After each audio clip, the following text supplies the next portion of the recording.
Hi guys, it's Rory Sercombe from Own Home Loans, and thanks so much for having a look at the second instalment of our video newsletter, Industry's Own. So really exciting times for Own Home Loans. We're actually expanding into a couple of different areas at the moment. The one that's really exciting is Own Financial Planning, which we've recently launched with Dane Pimble and Adil Abbas. They're working out of a Sydney office, really experienced financial planners that we've been dealing with for a long time, and now they've joined the team. So we can actually offer our clients a really deep level of service.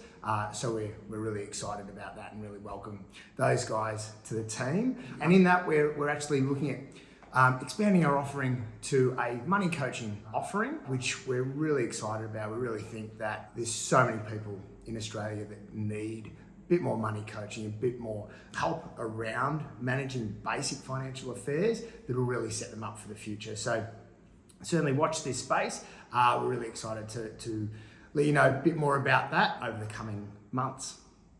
So what we're seeing on the home loan front at the moment, we're really noticing now that we've got some investors who are starting to really feel the pinch of rate rises, and they're deciding to maybe sell some properties. So that's kind of opening up a bit of stock we're finding for first home buyers, which is great to see first home buyers back in the market being able to have a crack at some properties. That's an exciting thing for them.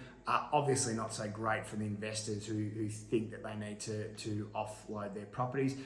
We're hoping that this is the kind of the end of the upward rate cycle. So for those investors who have stuck the course, hopefully the pain is almost over, or it will start getting better soon. But really people have to look after their own best interests. But that's kind of what we're certainly seeing at the moment. We are seeing some investors wanting to pursue loans in their self-managed super funds.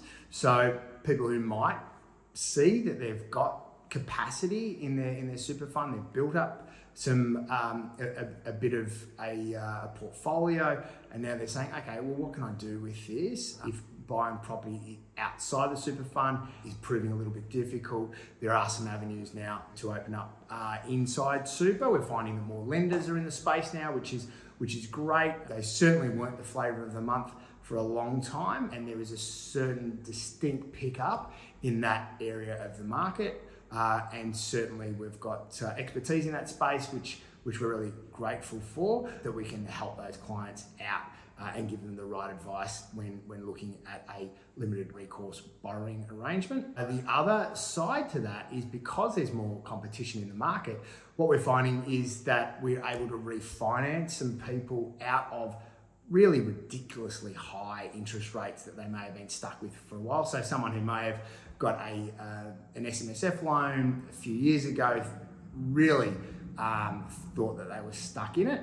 Now's an opportunity potentially to refinance out of that and into a much better deal. So we'd love to have a further chat with you about that if you've got any clients that you think that might assist with. So that's what we're finding at the moment. We're also seeing that noticeably there's some impacts on the economy. I think the Reserve Bank has certainly done what they wanted to do, and the economy has slowed. We're seeing unemployment tick up.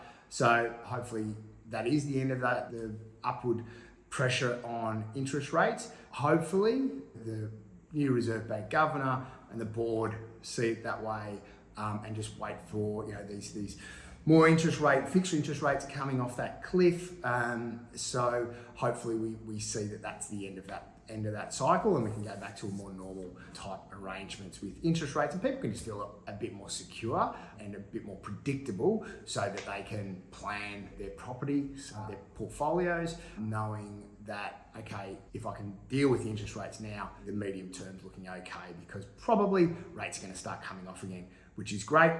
The other obvious area that's impacting investors is all this talk about rental caps, which is an obvious issue. My personal view is that anything that discourages people to be investors is bad for the rental market in general. We want people who are wanting to invest in property. We need people to invest in property. We've got a housing shortage. So putting disincentives in place for more people to invest in the property market, I think, is a net negative, and hopefully the powers that be see that and really give more support to investors and really help them on the investment journey, so that some of this rental crisis can be solved by people actually investing and being more active in the real estate market in Australia. So that's certainly something that we're seeing, we're acutely aware of, and hopefully we continue to get some more positive news on that. A more industry-focused thing is obviously we've got ANZ was buying Suncorp Bank, and that was going to be a major play in my industry. It's been rejected by the ACCC, which is curious. I think that they're really encouraging links with other smaller banks. They see that might be just a bit too big, and the combination of ANZ and Suncorp might be a bit too big. We had a real spate of banks buying banks a little while ago, and this is the more recent one. So look, I think that if it is a net negative around competition in our space, then I would tend to agree that it shouldn't happen. The whole thing about mortgage broking is putting pressure on banks. Having a really competitive environment and anything that encourages competition in any way, I think is a great thing for customer outcomes, and obviously that's what we're all about, and I know that that's what you guys are all about too. So thanks so much for having a look at this. It's really appreciated. If you've got anything that you would like covered or to chat about, please reach out. We'd always love to chat. Thanks so much.